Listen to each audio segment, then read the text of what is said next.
Welcome to Fryerstown. My name's Peter, this is Ruby, and Jojo is hanging out to the right here. Fryerstown was named after Peter Fryers. We share a name in common, but there's nothing common about us. Peter was a pastoralist.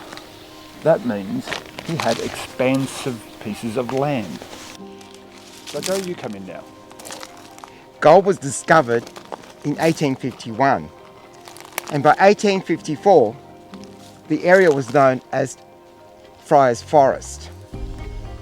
In 1856 the population rose to 20,000. So you can understand why it wasn't a forest anymore. I reckon they had pulled down the forest and it just became a town. So by 1854 Fryerstown was surveyed, and there were 24 hotels. So picture this, fast forward 2023, 0 hotels. 5 breweries, 5 churches, a courthouse, a bricks works, and a post office, and 2 schools.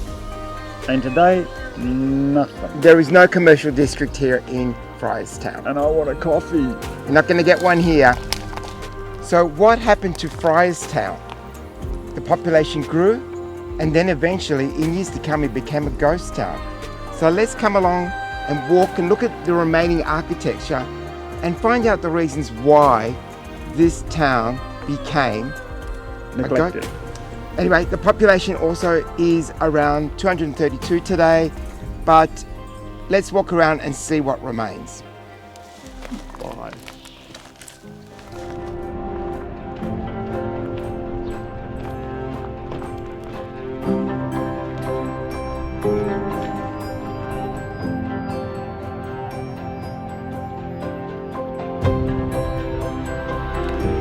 Picture this, 1863, the opening of the Mechanics Institute, later named the Wills building.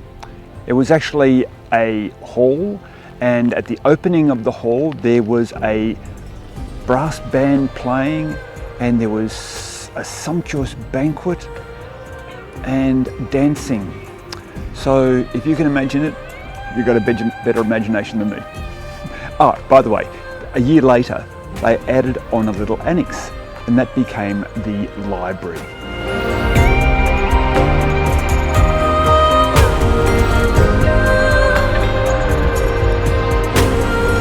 So by 1854, much of the alluvial gold that was found here was dwindling.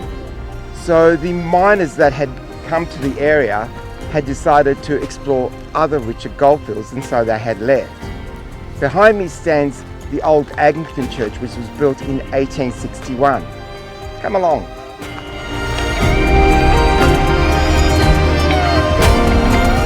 Behind me you can see what was once the Moore's Brothers store, and that was built around 1859. You can actually see behind the current building the parts of the old grain store that was there.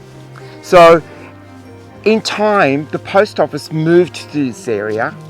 It was the last remaining business in Fryerstown, closed in 1975.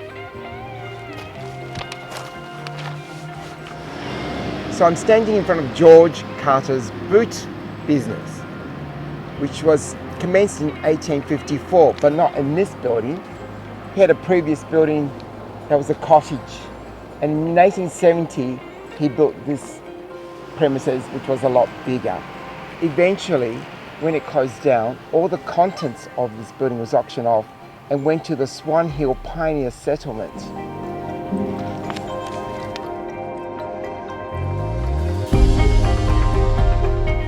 So behind me you see the little miner's cottage. Now I recall coming here back in the 1980s, and this little cottage did not have a roof back then. It was in very much disrepair. So someone is actually putting a little bit of love into it.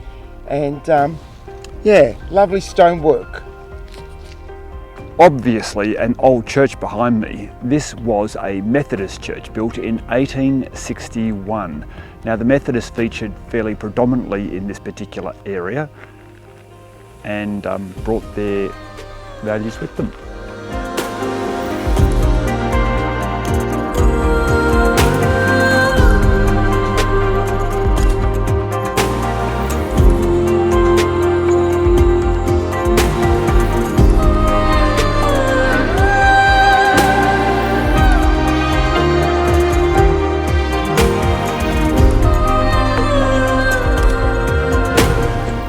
So by 1888, Fryerstown population had dwindled and miners had left Fryerstown in search of alluvial gold elsewhere.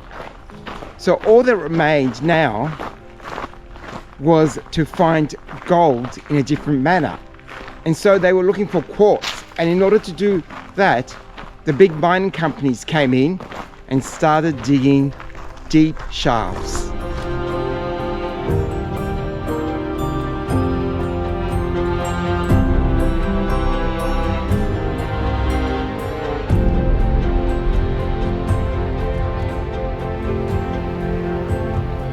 The old courthouse, built in 1880, and the last case was heard in 1916.